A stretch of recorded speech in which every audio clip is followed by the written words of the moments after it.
Okay, so let me just say this right out of the gate. I did not expect to be sitting here in 2026, genuinely hyped about a show that premiered in 1999. But here we are. Law and Order. Special Victims Unit is coming back for season 28. NBC has confirmed the fall release window. And honestly, I have feelings about this. A lot of feelings.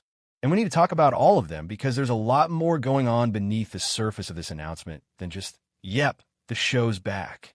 Because it's not just about SVU returning.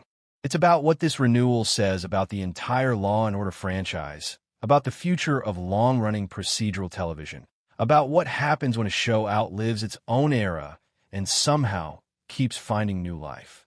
This is one of those moments where a simple press release from NBC actually tells you a pretty complex story, if you know how to read between the lines. So let's get into it. Let's start with the obvious question. Why does this feel like a big deal? SVU has been renewed before.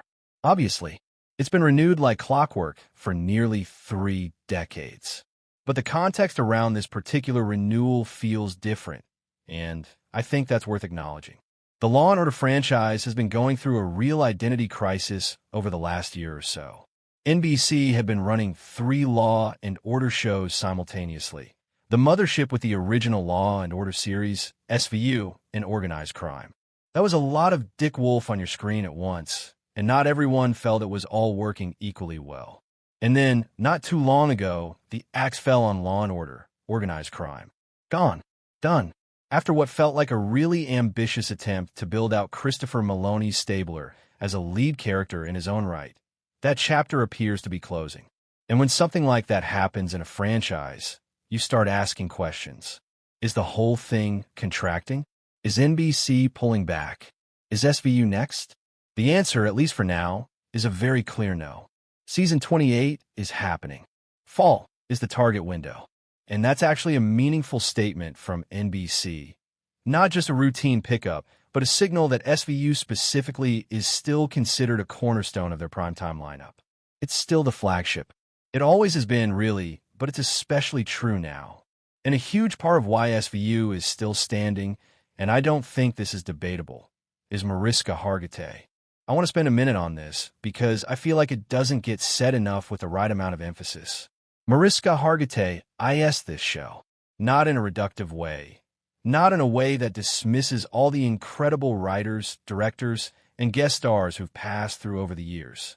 But there's something about her presence, her ownership of Olivia Benson, that makes the show feel like it has a living, breathing soul. She has been there since day one.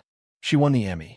She built a foundation in real life, inspired by the work her character does on screen. The line between actress and role blurred in the most extraordinary way a long time ago. Now, as of the time this announcement was made, there hasn't been an official confirmation that Hargitay will absolutely be back for season 28 in the same full capacity. But let's be real, it would be almost unthinkable for SVU to continue without her as the anchor. The show without Benson isn't really SVU.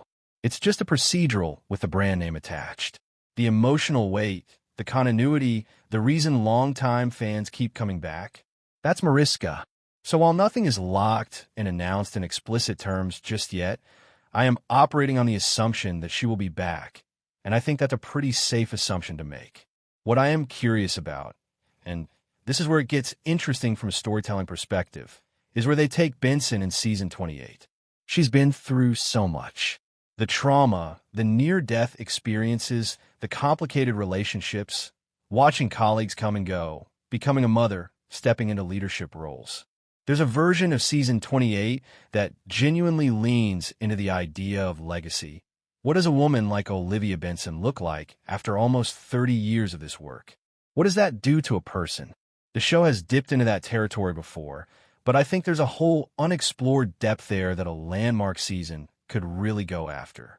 Now, let's talk about the organized crime cancellation for a second, because I don't think we can fully contextualize this SVU renewal without it. Organized crime premiered in 2021, and it was honestly a fascinating experiment. Bringing Christopher Maloney back as Elliot Stabler, Benson's original partner who walked off the show abruptly in season 12, was a huge deal for longtime fans. The fan base went absolutely wild, and Maloney was great in the role. The show had a grittier, more serialized approach than SVU. But somewhere along the way, it struggled to find consistent footing. The ratings didn't hold the same way. And now it's done.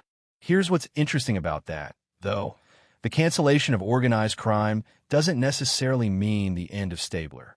Dick Wolf doesn't typically just let a character that popular disappear without a path forward. The smart money, in my view, is that Stabler eventually finds his way back into the SVU orbit. Maybe as a recurring presence in season 28, maybe in a different capacity. The relationship between Benson and Stabler is genuinely one of the most emotionally charged dynamics in the history of TV procedurals. Fans have been waiting decades for some kind of meaningful resolution to that story.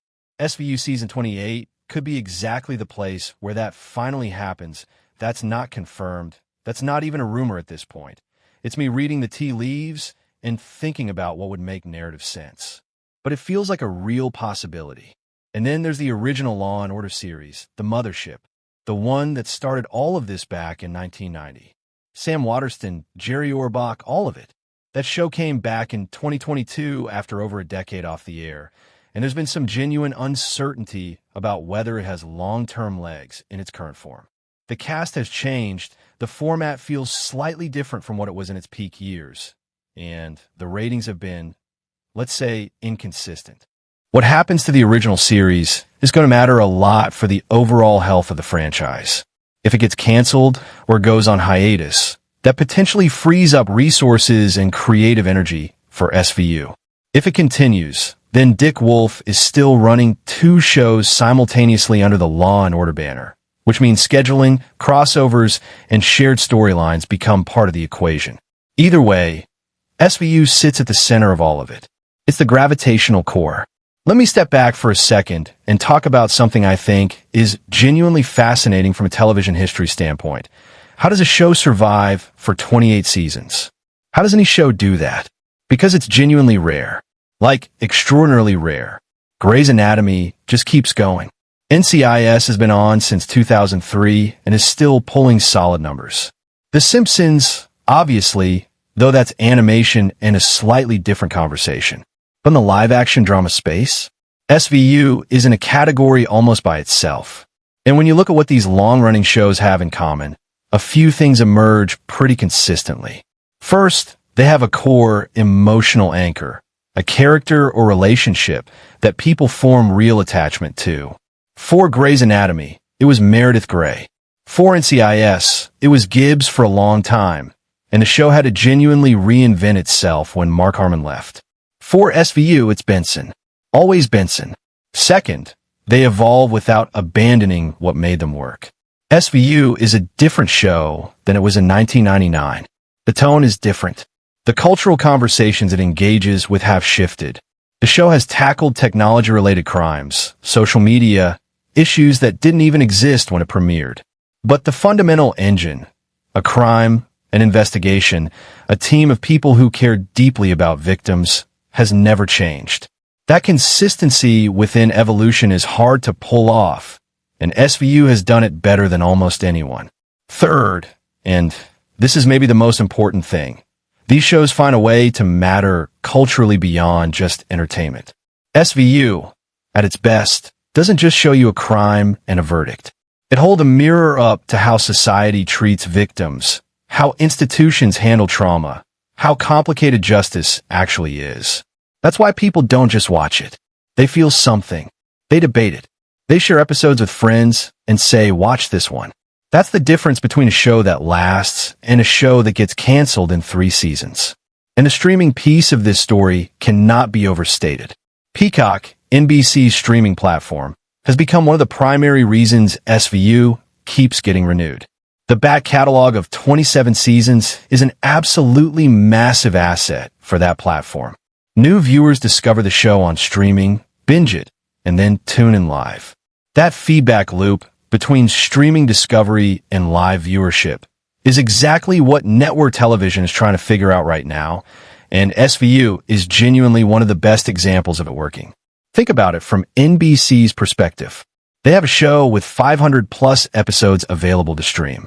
That's an enormous amount of content that keeps generating engagement, keeps attracting subscribers, keeps Peacock relevant. Every time a new viewer finds SVU on Peacock and falls in love with Season 4 or Season 8 or Season 15, that's a person who's going to watch Season 28 when it drops. You can't manufacture that kind of built-in audience. You can only inherit it by having made something worth watching for a very long time. Dick Wolf deserves his own moment here too, because I think he's genuinely underrated as a television architect. People talk about Shonda Rhimes and Ryan Murphy and their universes, and rightfully so.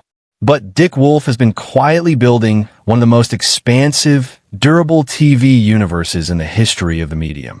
Law and Order, SVU, Criminal Intent, Organized Crime, and then the whole Chicago franchise, Fire PD Med, one by one, methodically over decades. What Wolf does well is something I describe as comfortable complexity. His shows are procedural at the surface. There's a crime, there's a process, there's a resolution. But underneath that structure, he layers in character evolution, moral ambiguity, and real-world parallels that make each episode feel like it has something to say. He's not as flashy as some showrunners. He doesn't do the big twisty season finales that break Twitter. But he builds shows that last because he respects the audience's investment in the characters and the world. Season 28 of SVU will carry all of that. Whatever the specific cases are, whatever the storylines turn out to be, it'll have that DNA, that procedural backbone with genuine emotional intelligence underneath it. So what do I actually want to see from Season 28? If I'm being honest with you, and that's kind of the whole point of this channel, here's what I'm hoping for. I want the show to lean into its own history in a way it hasn't fully done yet. 27 seasons is a long time. There are characters, relationships, and storylines that have loose threads hanging. A landmark season could be the place to pull on those threads in a meaningful way. I want the Benson arc to feel like it's building towards something that honors how far the character has come. I want the cases to feel timely, not in a ripped from the headlines gimmicky way, but in that deeper SVU tradition of engaging with the actual conversations our culture is having about justice, about trauma, about who gets believed and who doesn't. And frankly, I want a stabler appearance. I'll just say it. Even one well-crafted episode that brings Benson and Stabler back into the same room and lets those two actors do what they do together. That alone would make Season 28 must-watch television. Here's the bottom line. The confirmation of a fall release window for Law and Order. SVU Season 28 is not just routine TV news. It's a statement about the enduring power of a show that has defied every expectation for how long a television drama can stay alive and stay relevant. It's a signal about where the Law and Order franchise is heading in a post-organized crime world.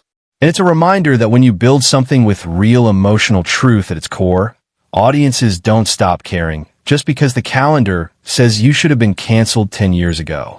SVU keeps going because it deserves to keep going.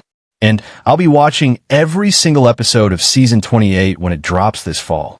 If you want to keep up with all the latest on this and everything else happening in the world of TV and film, make sure you're subscribed, hit the bell so you don't miss anything, and drop a comment below. Tell me what you want to see in Season 28, whether you think Stabler should come back, and whether you think the Law & Order franchise overall is in good shape or starting to show its age. I genuinely want to know what you think. I'll see you in the next one.